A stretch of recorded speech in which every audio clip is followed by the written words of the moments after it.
今時今日，全世界有接近15億人信天主教，亦有超過2億5千萬人信東正教。大家明明都係拜同一個耶穌，讀同一本聖經，但係你去到梵蒂岡，再睇下希臘或者俄羅斯嘅教堂，嗰種建築風格、儀式，甚至乎連神職人員可唔可以結婚，都有天壤之別。究竟係咩原因令到本來屬於同一個教派嘅兄弟，會喺公元1051年至1054年之間鬧到要撕破臉，甚至乎互相將對方開除教籍？如果你以為呢一切只係因為一兩句神學條文嘅爭議，咁你就太天真啦。要明白呢場大分裂，我哋必須先將時間線拉返去公元4世紀，即係公元330年左右。當時羅馬帝國嘅皇帝君士坦丁大帝做咗一個徹底改變人類歷史嘅決定，佢將羅馬帝國嘅首都由西面嘅羅馬城搬去咗東面嘅拜占庭，亦即係後來嘅君士坦丁堡，亦係今日土耳其嘅伊斯坦堡。呢個搬遷表面上係因為東部比較富庶，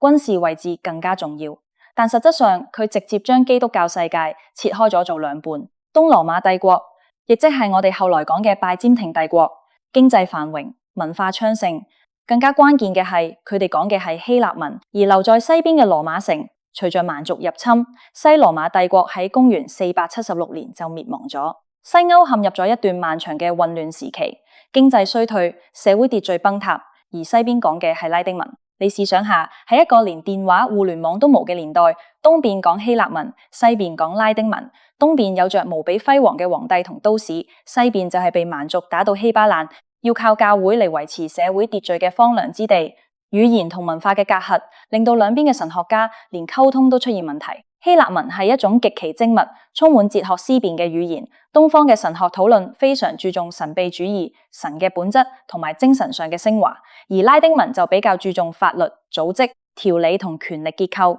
西方的神學更加關心嘅係如何喺現實世界建立秩序，如何解釋罪惡與救贖。呢種根本性嘅文化底色差異，就好似一個係哲學家，一個係律政司，大家雖然講緊同一個宗教，但腦海裏面嘅畫面已經完全唔同。除了語言文化，最致命嘅衝突係源於政治版圖嘅變遷同權力嘅爭奪。喺基督教早期，教會其實有5個最頂尖嘅樞紐，被稱為5大牧首區，分別係羅馬、君士坦丁堡、安提亞、亞歷山大港同埋耶路撒冷。按原本嘅傳統，這5個地區的牧首係平起平坐嘅。羅馬主教因為佔據住聖彼得殉道嘅地方，喺名義上有尊貴嘅地位，但呢種尊貴只係首席平等，意思係大家係兄弟，我請你坐大位，但唔代表你可以管我。但係西邊嘅羅馬主教，即係後來的教皇，想法就完全唔同啦。因為西羅馬帝國滅亡之後，西歐冇咗中央政府，教皇變相成為了西歐最高嘅精神同世俗領袖。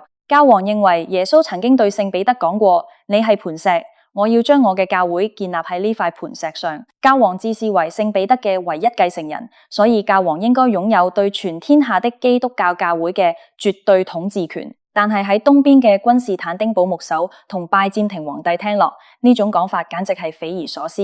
東邊人覺得教會嘅大事應該由5大牧首開會共同決定，教皇憑咩一個人說了算？況且君士坦丁堡係帝國首都，皇帝係上帝喺人間嘅代表，你羅馬只係一個落魄嘅舊都，憑咩要我聽你話？到了公元88年的聖誕節，爆發咗一件令東羅馬帝國極其憤怒嘅事件。當時嘅羅馬教皇利奧3世竟然喺羅馬親自為法蘭克國王查理曼加冕佢為羅馬人的皇帝。呢舉動喺君士坦丁堡看來簡直係大逆不道，因為喺拜占庭帝國眼中，世上只有一個正統嘅羅馬帝國，亦只有一個羅馬皇帝，就係喺君士坦丁堡坐鎮嗰位。教皇私自冊封一個西歐嘅蠻族國王做羅馬皇帝，等於係喺政治上同東羅馬帝國徹底割席，建立咗一個獨立於東方的西歐政治同盟。政治上嘅同床異夢，最終喺神學同教義上上到咗爆發點。呢度就必須提到歷史上有名的和子句爭議。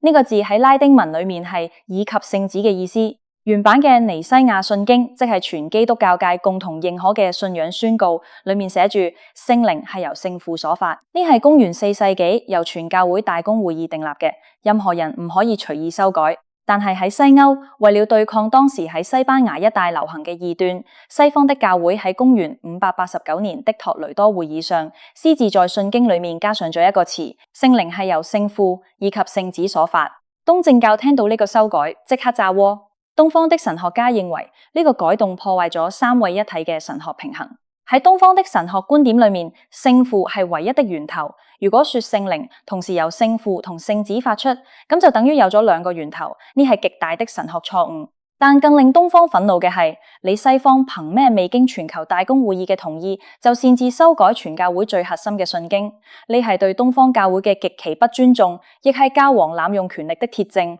除了和子句，大家喺日常禮儀上嘅分歧亦越積越多。譬如說，聖餐儀式裏面用嘅餅，西方天主教堅持要用無酵餅，因為耶穌喺最後晚餐用嘅係無酵餅，但東方教會就堅持要用有酵餅，認為發酵嘅過程代表住生命同復活嘅活力。西方要求神父一定要守貞，唔可以結婚，但東方就允許基層神父喺受戒之前結婚。西方習慣喺星期六禁食，東方就堅決反對。呢啲看似微不足道嘅生活習慣同禮儀細節，喺當時呢個宗教高於一切嘅年代，每一個細節都被上升到你係咪正統同你係咪異端嘅生死存亡層面。時間來到公元11世紀，雙方嘅矛盾終於去到咗不可調和嘅地步。當時嘅背景係喺意大利南部，原本係拜占庭帝國嘅領土，但有一班來自北方的諾曼人入侵咗呢度。諾曼人信奉嘅係西方嘅拉丁禮儀，佢哋喺意大利南部強迫當地嘅希臘教堂改用拉丁禮儀，禁止佢哋用有酵餅。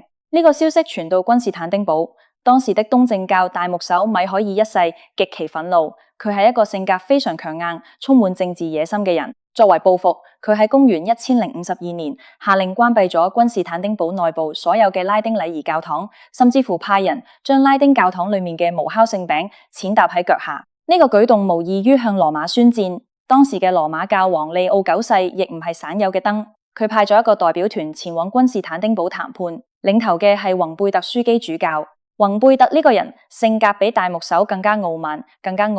固執。佢去到君士坦丁堡根本唔係想嚟談判，而係想嚟下達通牒，要大牧首服從教皇嘅權威。宏貝特去到君士坦丁堡之後，大牧首米海爾一世乾脆連見都唔見佢，直接將佢晾喺一邊。雙方喺君士坦丁堡僵持咗幾個月，氣氛降到冰點。終於到了公元1051年至1054年嘅7月16號，歷史性嘅一幕爆發咗。那天下午，聖索菲亞大教堂正準備舉行下午嘅禱告聚會。宏貝特樞機主教帶着佢嘅隨員，氣勢洶洶咁衝入聖索菲亞大教堂，一路走到祭壇前面，喺眾目睽睽之下，將一份用拉丁文寫成嘅開除教籍敕令重重咁拍喺祭壇上面。呢份敕令嘅內容極其惡劣，宏貝特不僅宣布開除大牧首米海爾一世及其支持者嘅教籍，將佢哋歸類為異端，甚至乎還反咬一口，指責東方教會居然從信經裏面刪除了和子句，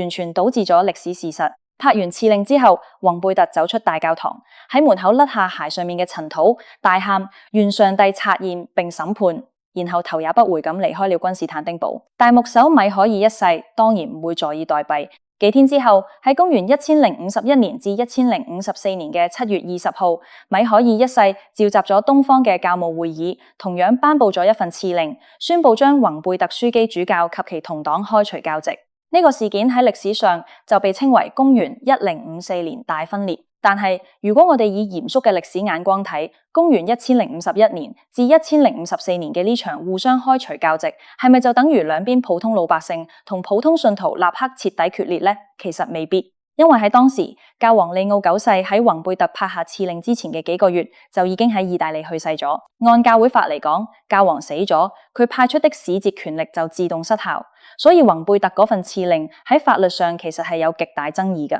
而且當時普通平民根本唔知道呢啲高層嘅政治角力，喺許多邊境地區，西方人同東方人依然會去對方嘅教堂做禮拜。真正令到兩邊老百姓產生深仇大恨，令到這道裂痕再也無法修復嘅，係後來爆發嘅十字軍東征，特別是公元1204年嘅第4次十字軍東征。當時由西方天主教騎士組成的第4次十字軍，原本計劃係要去聖地耶路撒冷打仗，但係喺威尼斯商人嘅蠱惑同政治利益嘅驅使下，呢班十字軍居然調轉槍頭，打入咗同係基督教兄弟嘅君士坦丁堡。公元1204年，天主教嘅十字軍攻破咗君士坦丁堡，展開咗長達3天3夜嘅野蠻屠殺同搶掠。佢哋搶走了聖索菲亞大教堂裏面無數嘅黃金聖物，甚至乎喺教堂嘅祭壇上喝酒跳舞，侮辱東方的神職人員。呢場同門相殘嘅浩劫，徹底摧毀咗拜占庭帝國嘅元氣，更加喺東方老百姓嘅心目中種下咗對西方天主教永錄難忘嘅血海深仇。從這一刻開始，大分裂不再係高層神學家嘅條文之爭，而係變成了兩個民族、兩個文明之間嘅生死宿怨。正如當時一位拜占庭大臣所講嘅一句名言：我寧願喺君士坦丁堡城內見到土耳其人嘅蘇丹頭巾，都唔想見到羅馬教皇嘅帽。去到公元1453年，奧斯曼土耳其帝國包圍君士坦丁堡，拜占庭帝國面臨滅頂之災。雖然拜占庭皇帝曾經被逼去到西方簽署合併教會嘅協議，希望換取西方嘅軍事援助，但係東正教嘅廣大平民同基層神職人員堅決反對。最終，君士坦丁堡陷落，千年嘅東羅馬帝國滅亡，聖索菲亞大教堂變成了清真寺，東正教嘅中心隨後轉移到了莫斯科，莫斯科亦因此被稱為第三個羅馬。直到近現代，兩邊嘅關係先至開始出現曙光。去到公元1965年，即係離大分裂過了整整911年之後，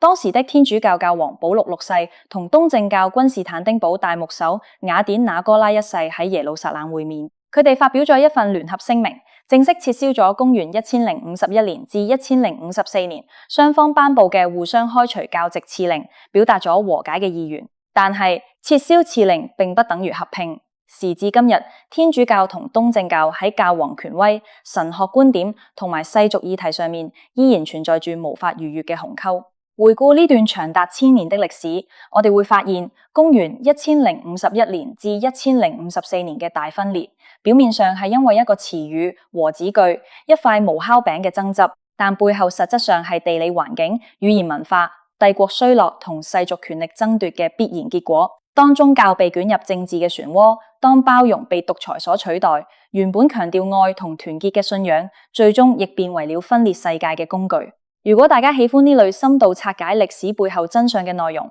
記得幫我點讚、分享同埋訂閱我嘅頻道。記得打開旁邊嘅小鈴鐺，咁樣你就唔會錯過我下期嘅精彩更新啦。你有咩睇法？你覺得天主教同東正教未來還有可能徹底合併嗎？歡迎喺下面留言區分享你嘅觀點。我哋下期再見。